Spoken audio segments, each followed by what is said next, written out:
Senator Dolan. Agus Gramagah ar na contrary an sin as Conan na Gaeilge an Gaeilge agus Tishmór na Gaelta. It's Changa Olin an Gaeilge agus Changuli agam tá Frankish agus Spanish agam ach níl mé as lífa as Gaeilge.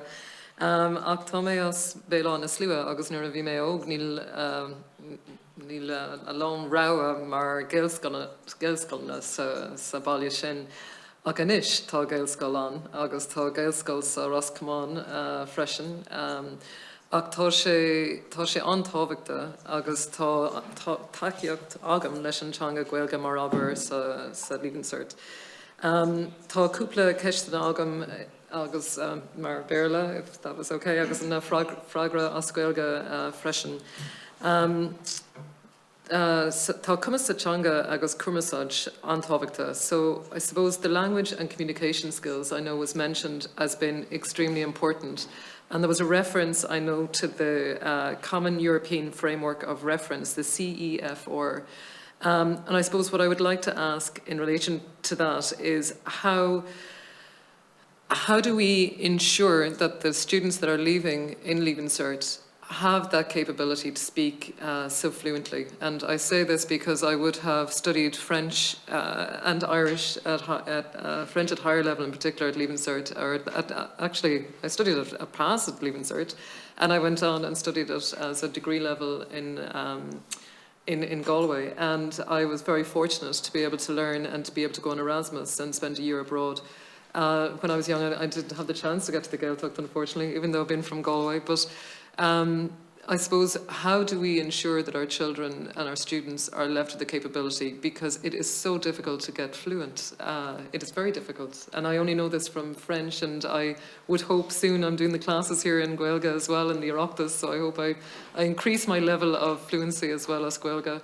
But it's nearly like having a bath. It takes 6 months, I remember, when I was abroad, before I had the ear and before I was able to speak. And I suppose I'm just curious, how can we improve that to reach this common European framework of reference so that our students could leave with the ear as Gaeilge? And perhaps this happens so much more so now when we have Gaelscoilna at primary and at secondary school level.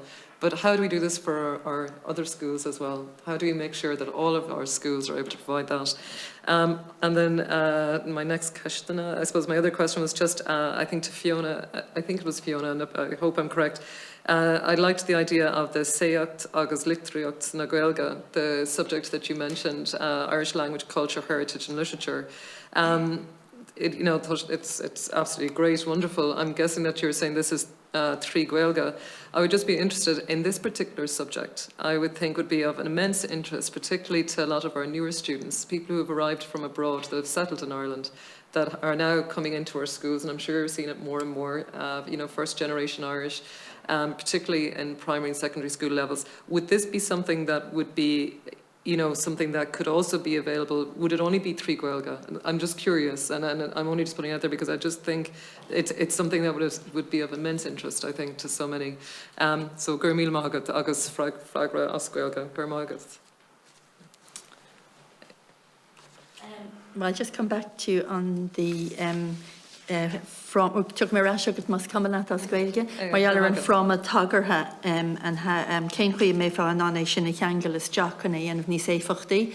Well, is tócha an céad rud a chacha dhéanana nach chafi alí nu a dhéanamh leis na grádanna agsúla sa from a tagarha leis an curriculum. An diggin tú ag tosnú le diggin tú hain an from a tagarha cumónta orpach tosin se le a hain a dó bí a hain bí a dó.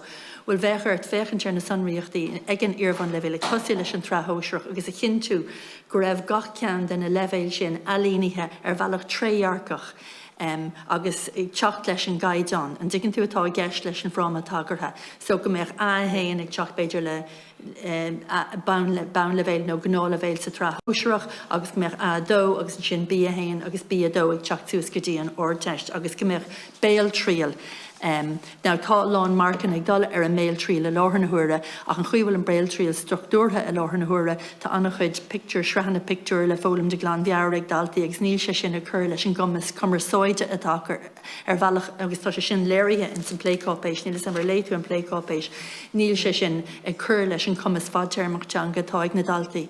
Agus cumáile sin cean na teachtarachtaí míchearta atá an leis an trethóisreach faoi láthair ná nachhfuil ahananta á thuirt go hifigiúil den scrúdú béil sa trethóisreach nua. Agus bhhailinn agus ceapan bhfuil muidir fáidir é nocail faoi sin go mo chóirgmeach ahantas tucha ag an trethóisreacht an bhéal tríal bhí sé sin an agus becheartta sin a thuirtarráis. Now, tá multa go méid 35 fan géad an marcna bhfuil 35 stahad fan géad den marcna ag an level na háirteiste ag don bhéal tríal. A chafaí astruchtúrú a dhéanamh ar an méal tríal chuna cinú go bhfuil cumas cumarsáide na naltaí ag srithint level atá ahananta go hidirnáisiúnta tríd an frám a tagartha go bhfuil caiidán áirithe ag baint leis. Agus nach meach daltaí díreach ag meach an cumasach a bheith fólam rudaí de glan bheard an scrúdú sin. So tá astruchtúrú doíire le déanamh agus abhreithnú le déanamh ar sin. Agus sin chuirtú ceistear marall ar an síochtaigh litríocht na Gaeilge. Well, tá an cuasa tá multa agni is stocha dírithe ar galtaí ar ord chaidán chun, chur leis an gommas atá sin mar níl freastal ceart á dhéanamh acu I láthar na huair ó héh na litríochta agus bheith síocht na teanga de.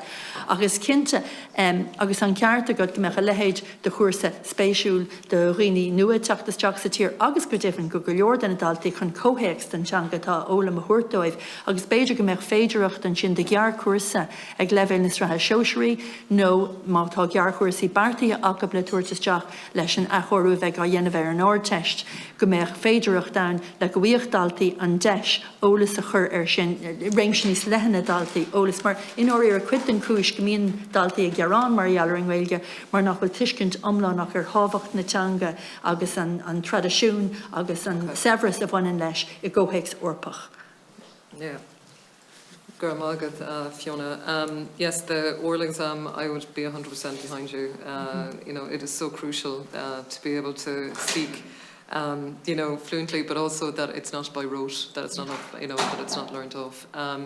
And yes, I just think that subject, I just thought it was extremely interesting because I know obviously we learned so much through history and everything else, but just specifically around the Irish language and perhaps the etymology of so many words that come through Hiberno English. I mean, it's absolutely amazing. And even the way that we speak, I suppose, the structure of our speech and how it lends itself, I suppose, to so much of our poetry and our literature and so on. I think I just had the other question then. I don't know if anyone else would like to comment, but if we have time. Garamagas. Just on the Common European Framework of Reference, or if there's any other comments.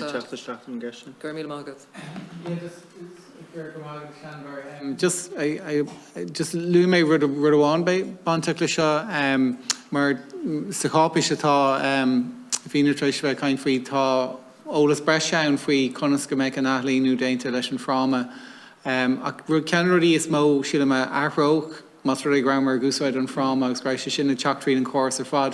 Go méid béime ar bhd ar níos mó ar an gomarsáid. Mar na cursaí atá fáil ó máúd fi láthair mar hampla de ghoine fásta ag bant úsáid as an fráma an córas teag mar gléitar tá sé sin é Harbheith dírethe ar an teanga commerceáide.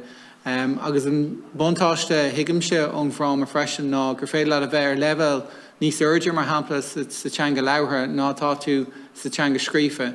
Agus gur sin cean rudaí is feic ansalúpa agus beidir chóirc an misneach de gáiltaí freisin má higann siad tá gairí le má híh leabhart na Gaeilge, but beidir go gaith méid fios chur a chuid Gaeilge scríofa nó eile. So córas mar sin just athróg sé beidir an chaint ó híh fálam na Gaeilge de mas rud a gréibh sé éigh daoine gréibh sé freisin bunathe rud ag níháin in éireann ach rud aigen ar fud na hórpa. Is mála daoine breanú go siad mar chuid de rud aigen níos mó freisin.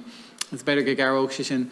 Agus ar an tíbhile leis an frám a freisin tá profil teanga bhíonn siad ag thugann siad san nóir bhíonn san cén curcraige a bheits acu leis na réimsí dátaí éagsúla. So déad an profil a bheith ag freagart don riachtanas atá ag na dátaí atá san nóirh don level, pay level atá a gceist leis an frám a bunathe cén grúpa dáta a bheith a gceist.